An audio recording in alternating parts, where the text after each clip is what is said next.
Assalamualaikum warahmatullahi wabarakatuh. Kembali bersama kami Tombo Ati, Baitullah dekat di hati.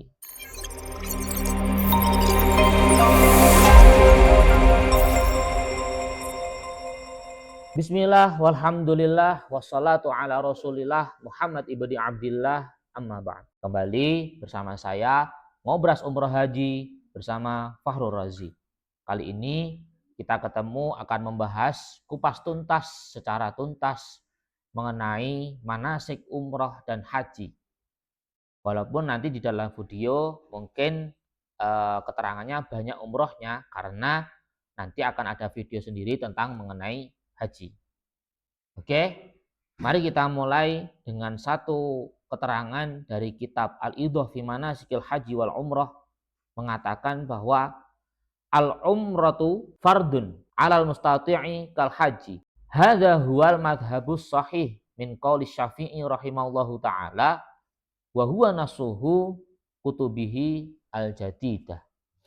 Jadi di sini diterangkan bahwa umrah itu adalah hukumnya fardu kepada orang yang mampu seperti fardunya haji. Dan keterangan ini itu terdapat di qaulnya Imam Syafi'i yaitu qaul jadid.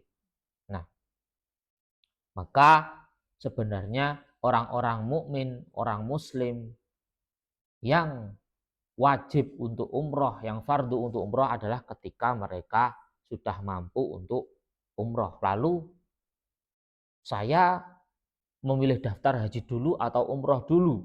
Nah, untuk menurut pendapat kami adalah di mana panjenengan yang mampu, misal katakanlah, oh saya sudah sepuh dan mungkin umur saya tidak cukup kalau nanti saya mendaftar haji dulu, maka monggo kalau jenengan berkenan untuk mendaftar umroh dulu. Namun ketika panjenengan memiliki prediksi atau memiliki keyakinan bahwa oh saya masih mampu kok untuk mungkin dijangkau nanti ketika saya mendaftar sampai keberangkatan haji itu bisa, monggo panjenengan pilih untuk mendaftar haji dulu. Yang penting mana itu niat terbaik Anda, mana itu niat terbaik panjenengan untuk mempersiapkan beribadah di tanah Mekah dan Madinah.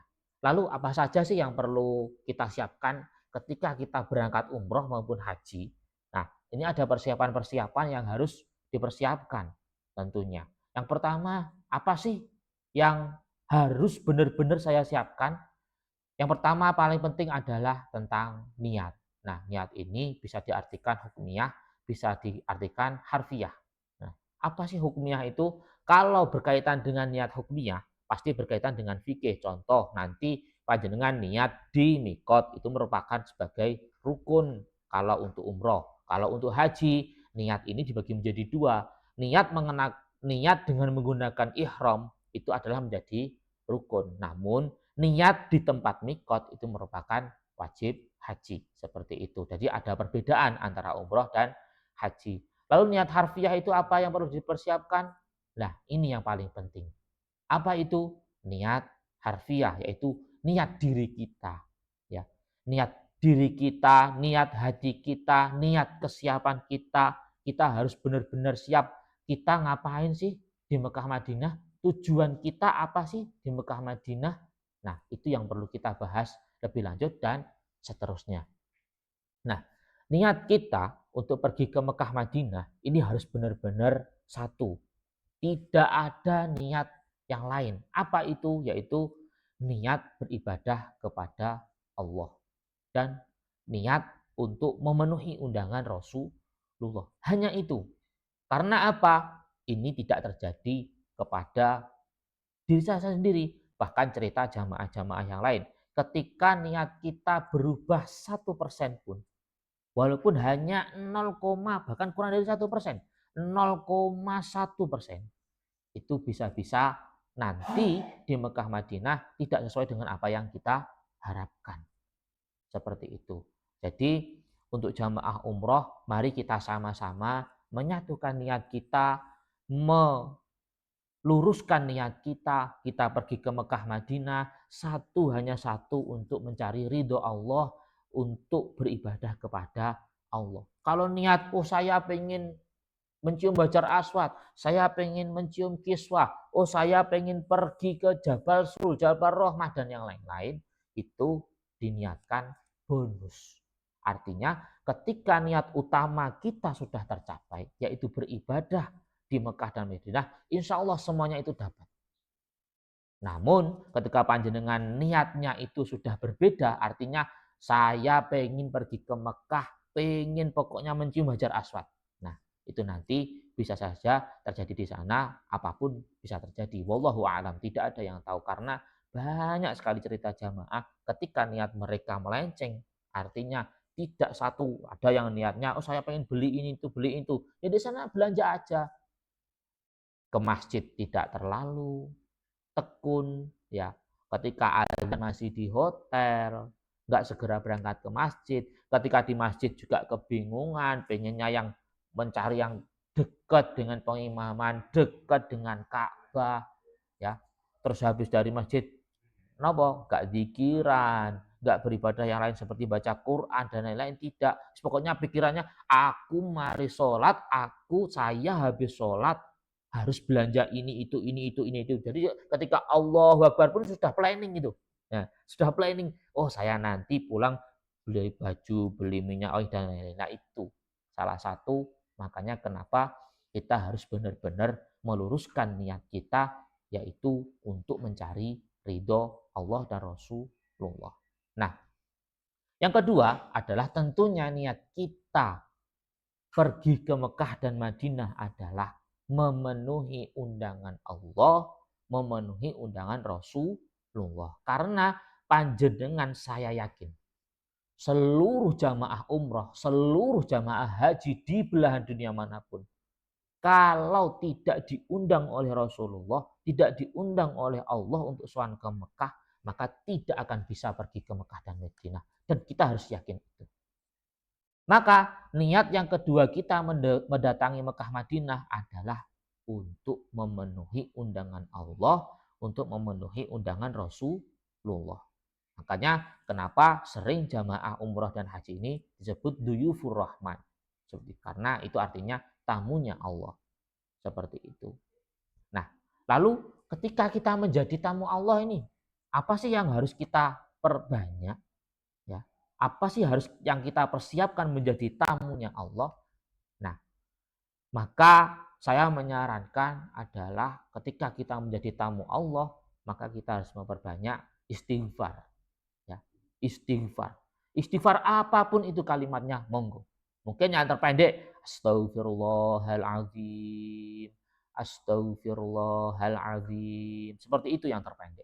Atau mungkin agak panjang. Agak panjang. Astaghfirullahaladzim. Alladzi la ilaha illa huwal hayyul qayyum. Tambahin lagi yang lebih banyak lagi, monggo.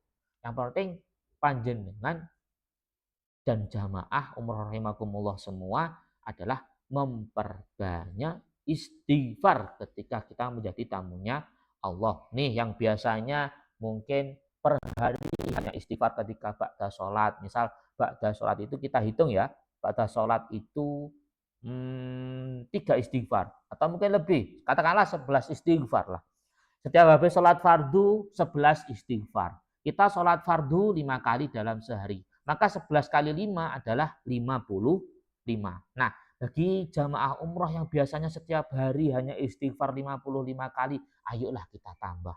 Karena kita sudah menjadi tamu kehormatan nih, diundang oleh Allah untuk sowan ke Mekah, ayo kita tambah. Yang biasanya 50-an, ayo kita tambah menjadi 100. Untuk belajar kita supaya terbiasa hati kita, mulut kita terbiasa untuk zikir istighfar. Seperti itu. Ditambah yang awal mulanya hanya 100 per hari ditambah menjadi 200.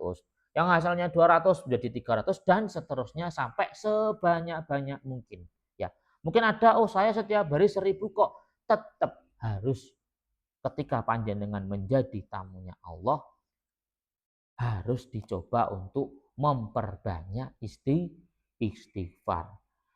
Mungkin tujuannya apa sih? Saya kok harus memperbanyak dari kebiasaan saya beristighfar beberapa kali, ini kok harus menambah itu Apa sih fungsinya?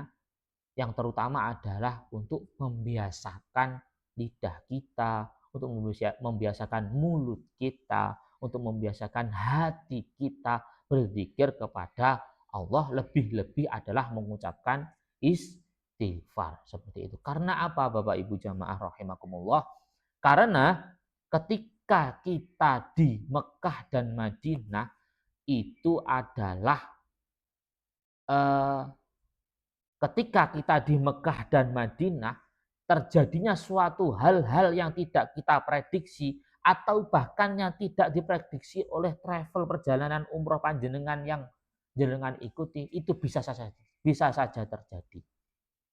Oke. Mungkin semua travel insya Allah sudah menata dengan baik rute panjenengan untuk beribadah di Mekah Madinah, ini sudah ditata dengan baik. Namun ketika panjenengan mungkin ini ada nih, mungkin jenengan kalau mau berangkat umroh berpamitan dengan keluarga atau saudara atau teman, mungkin ditakut-takuti seperti ini.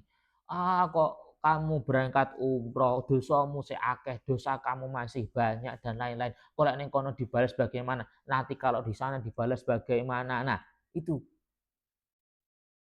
Nah, itu. Ya, apakah bisa terjadi? Bisa. Tapi apakah ini menjadi ketakutan kita? Jangan sampai. Karena apa? Kembali lagi, niat kita di sana ibadah, apapun yang terjadi, apapun yang ditakdirkan untuk kita di sana harus bisa kita terima, harus bisa kita terima. Ketika ada ketidakenaan dalam hati atau ketidaknyamanan dalam hati kita, maka kita bisa istighfar dengan memperbanyak istighfar tadi. Seperti itu. Selain istighfar mungkin bisa ditambah dengan syukur. Alhamdulillah. Silahkan banyak bersyukur, mengucap alhamdulillah, itu yang paling pendek. Yang paling panjang juga bisa silahkan. Karena apa? Kita harus bersyukur. Kita sudah ditakdir mungkin perbandingan 1 dari 100.000 orang umat di dunia ini, panjenengan yang ditakdir untuk berangkat bisa pergi ke Mekah dan Madinah menjadi tamunya Allah dan Rasulullah. Maka kita harus juga memperbanyak bersyukur seperti itu. Alhamdulillah, alhamdulillah, astagfirullah. Nah, itulah fungsi memperbanyak istighfar ketika kita menjadi tamunya Allah. Lalu ketika kita menjadi tamunya Kanjeng Nabi, apa sih yang harus kita lakukan? Nah, tentunya ketika kita menjadi tamunya Rasulullah, kita harus memperbanyak sholawat. Namanya sholawat. Dan itu panjenengan silahkan lakukan sholawat apapun. Ya, sholawat apapun, walaupun itu yang paling pendek. Contoh, Allahumma sholli ala Muhammad, Allahumma sholli ala Sayyidina Muhammad. Lalu, oh saya pengen sholawat yang panjang nih, bagaimana? Boleh, silahkan. Mau dengan sholawat asyil, sholawat tibil kulub, sholawat nuril anwar, sholawat jibril, silahkan apapun itu silahkan dibaca. Yang penting sama seperti istighfar dan alhamdulillah tadi, ketika panjenengan mungkin per hari itu jenengan sholawat hanya 10 kali atau katakanlah 11 kali atau mungkin sudah, oh saya sudah terbiasa kok sholawat 100 kali dalam sehari, maka silahkan kita perbanyak sholawat karena kita harus bersyukur menjadi tamunya Kanjeng Nabi. Kita sudah diundang oleh Kanjeng Nabi Muhammad, ya, Kanjeng Nabi Muhammad, maka kita harus memperbanyak sholawat. Karena apa? Suatu keistimewaan bagi seluruh umat Islam di dunia, bagi seluruh umat Islam di dunia bisa diundang untuk sowan ke Madinah. Ada salah satu hadis Kanjeng Nabi, mungkin nanti bisa ditampilkan di teks ini, ya. Ada salah satu hadis Kanjeng Nabi, yaitu beliau mengatakan man zara qabri faqad wajabat lahu syafaati. Yang artinya di mana bisa diartikan bahwa barang siapa dia berziarah ke makbarohku, ke makamku, maka dia wajib mendapat syafaatku. Nah, maka saya mengatakan di awal tadi adalah kita harus sangat bersyukur bisa diundang ke Mekah dan Madinah. Karena itu adalah undangan khusus mungkin dari jutaan umat muslim di dunia, panjenengan yang ditakdirkan untuk pergi ke Mekah dan Madinah. Selain persiapan umroh yang tadi niat, tentunya ada persiapan-persiapan yang lain yang harus benar-benar kita siapkan. Yang kedua, apa sih yang harus kita siapkan? Tentunya adalah mempersiapkan mental, ketangguhan, keikhlasan, tawakal. Kenapa harus seperti itu? Mental, mental dan ketangguhan. Karena ibadah umroh dan haji ini bukan hanya ibadah ruhani, artinya hubungan kita, hubungan hati kita kepada Allah, tapi juga hubungan jasmani kita kepada Allah dan Rasulullah. Maka ibadah umroh dan haji ini juga ibadah jasmani. Bahkan ibadah umroh dan haji ini lebih dari 80% itu mengandalkan jasmani kita. Maka kita butuh ketangguhan, butuh kesehatan jasmani seperti itu. Lalu apa saja yang perlu kita siapkan untuk ketangguhan dan mental, mental dan ketangguhan. Jangan harus siap. Jasmani dan rohani harus siap semua. Ketika jangan sudah ditakdir, maka jangan harus siap semua. Untuk rohani bisa kita pelajari atau bisa kita didik rohani kita dengan tadi memperbanyak zikir, memperbanyak sholawat dan lain-lain. Nah, untuk jasmani bagaimana? Nah, saya bilang tadi adalah lebih dari 80% ibadah umroh dan haji itu adalah ibadah jasmani. Maka apa yang harus kita siapkan? Olahraga. Tidak ada kata lain, olahraga. Terutama adalah olahraga jalan kaki. Karena apa Bapak Ibu jamaah rahimakumullah? Kenapa kok harus jalan kaki? Karena ketika kita di Mekah dan Madinah, kita harus sering ke masjid, sering ke masjid untuk beribadah, untuk melaksanakan tawaf, sa'i, itu jaraknya lumayan jauh. Nanti ada keterangan ketika di tempat sa'i itu ada keterangan bahwa sa'i saja antara Bukit Sofa ke Marwah satu kali perjalanan itu adalah 400 meter. Nah, yang menjadi rukunnya umroh maupun rukunnya haji adalah sa'i sebanyak 7 kali. 400 kali 7 sudah bisa dilihat. Di situ sudah terlihat bahwa 2,8 kilometer. Itu hanya sa'i. Belum saya katakan panjang perjalanan dari hotel ke Mekah atau hotel ke Madinah. Nah, maka ini perlu sekali untuk kesehatan jasmani kita. Walaupun toh hotel panjenengan dekat, mungkin saya hotelnya bintang 5 kok. Hotelnya 0 kilometer dari katanya 0 kilometer di Mekah seperti itu. Nah, panjenengan harus tahu Bapak Ibu bahwa 0 kilometernya itu adalah terhitung dari pelataran.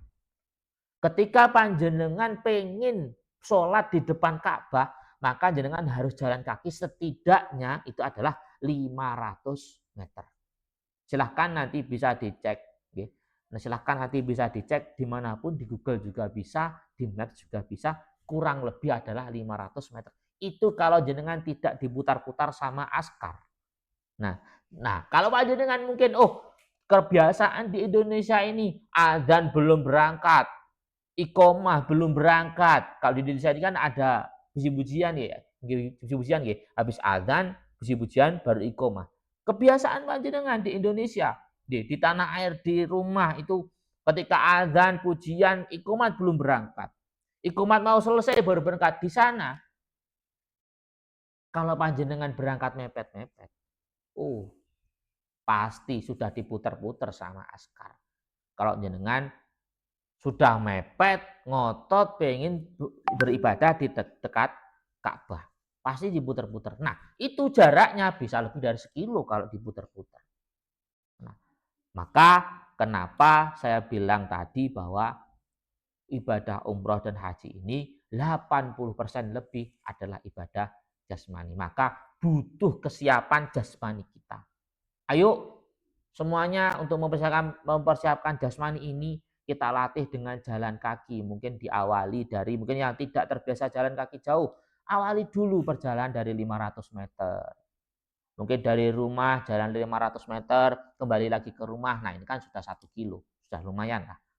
Besok kalau kuat dicoba lagi ditambah 1 kilo. Oke. Setiap pagi habis subuh atau asar, setelah asar menjelang maghrib silakan kita jalan-jalan kaki. Jalan kaki sejauh 500 meter, pulang lagi ke rumah. Nanti dicoba lagi 1 kilo, pulang lagi ke rumah dan seterusnya. Kalau panjenengan kuat silahkan langsung seperti itu. Nah, dan itu harus menjadi rutin. Harus menjadi rutin dan istiqomah. Karena apa? Kalau panjenengan bogang-bogang atau mungkin mendaut, artinya hari ini iya, besok enggak, hari ini iya, besok enggak. Seperti itu. Ya mohon maaf, itu tidak akan menjadi jasmani kita terlatih untuk kuat dalam menjalani perjalanan umroh dan haji. Maka mungkin panjenengan sudah menjadwalkan, oh saya bulan depan nih, ayolah dimulai untuk jalan kaki. Berhenti kapan? Kalau bisa diberhentikan ketika jenengan mau berangkat. Contoh H-3. H-3 panjenengan berangkat atau H-2. H-2 boleh. Jangan sampai H-1 atau panjenengan mau berangkat, misal berangkatnya jam 12 siang, oh habis subuh masih jalan, oh jangan. Nah, kalau itu kita lebih baik save atau menyimpan tenaga seperti itu. Nah, selain mental dan ketahuan apa? Kita harus ikhlas, sabar dan tawakal. Kita harus ikhlas. Dengan apapun yang sudah kita keluarkan, baik itu materi ataupun non materi, sehingga kita bisa tercapai untuk menjadi tamunya Allah, kita harus ikhlaskan semuanya. Ketika jenengan sudah ikhlas, sudah tawakal, insya Allah sabar akan membersamai kita. Dan sabar fungsinya untuk apa? Karena seperti yang saya bilang tadi, insya Allah travel umroh sudah menata rute panjenengan untuk beribadah sebaik mungkin.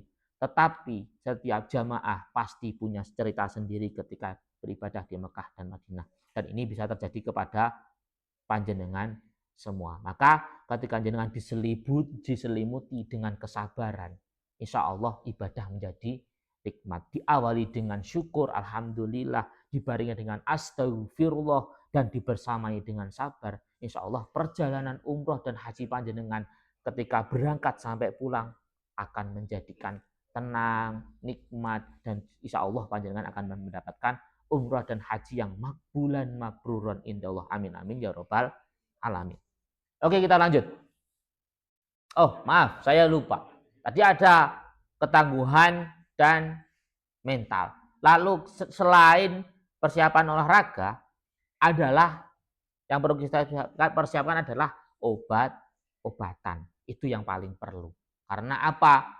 Bapak Ibu jamaah rahimakumullah, harus bisa dipahami dan harus bisa dimengerti. Di sana untuk mencari obat itu sangat sulit. Walaupun apotek di mana-mana, tetapi ketika obat kita tidak cocok dengan mereka, dengan yang ada di sana, maka itu akan menjadikan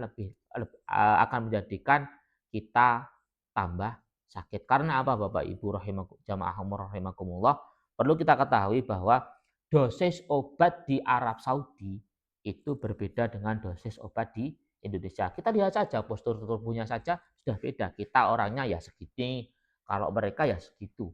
Jangan bisa lihat sendiri ya. Bisa lihat sendiri, maka untuk kebutuhan tubuh mungkin berbeda. Kenapa kok dosisnya berbeda? Maka Bapak Ibu silahkan dipersiapkan obat-obatan. Mungkin dengan pusing cocoknya apa? Oskadon, bawa oskadon. Pusing saya cocoknya ultraflu atau ketika pilek ultraflu dan lain-lain. Nah, itu silahkan bawa sendiri minimal satu apa itu?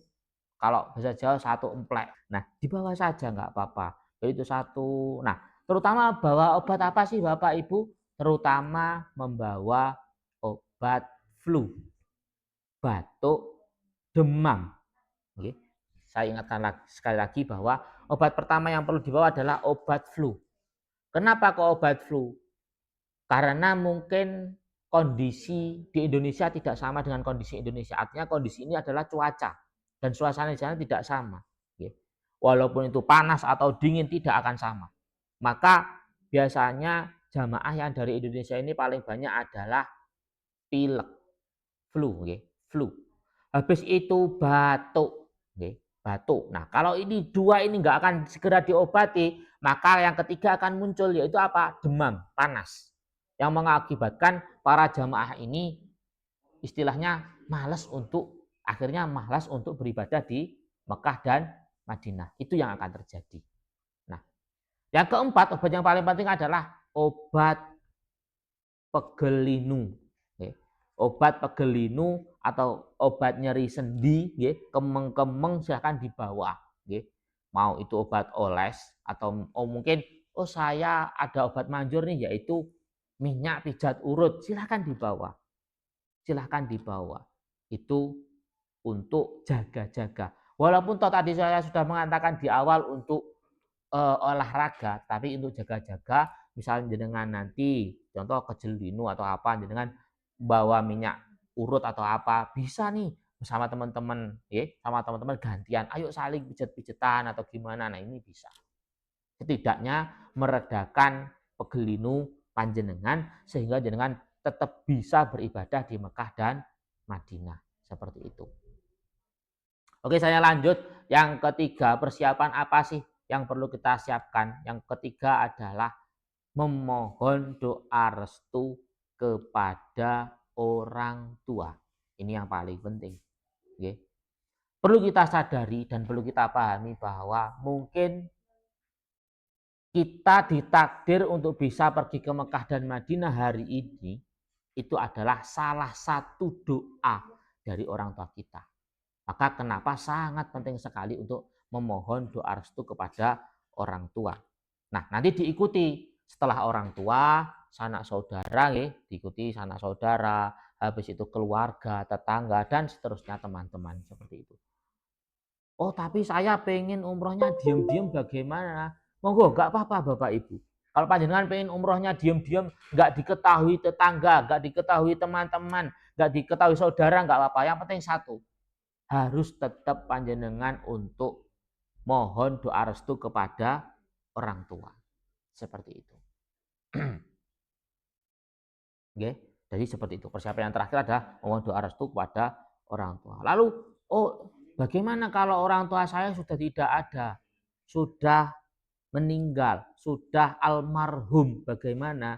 Nah, kalau orang tua sudah tidak ada, silahkan disowani ke kuburan, ke kuburan atau makom atau makbarohnya. Setidaknya kirimi al-fatihah kepada mereka dengan pamitan, Bapak Ibu, saya mau pergi ke Mekah dan Madinah. Alhamdulillah, semua alhamdulillah. Mungkin untuk part 1 ini, karena kalau saya jelaskan panjang lebar nanti bisa sampai 4 jam, 5 jam. Maka kita untuk sesi part 1 ini kita sudahi. Semoga bermanfaat dan bagi teman-teman semua, bagi jamaah umroh rahimakumullah yang mungkin mau, saya pengen materi ini, atau mungkin ada komentar dari keterangan saya tadi, silahkan langsung saja, jangan sungkan-sungkan ketik di kolom komentar, kita insya Allah akan bahas. Terima kasih, semoga bermanfaat. Nanti ketemu lagi dengan saya, tetap di channel Tombo Ati, tetap di channel Tombo Ati, dan temanya adalah ngobras umroh haji. Terima kasih, semoga bermanfaat. Wassalamualaikum warahmatullahi wabarakatuh. Tombo Ati, Baitullah dekat di hati.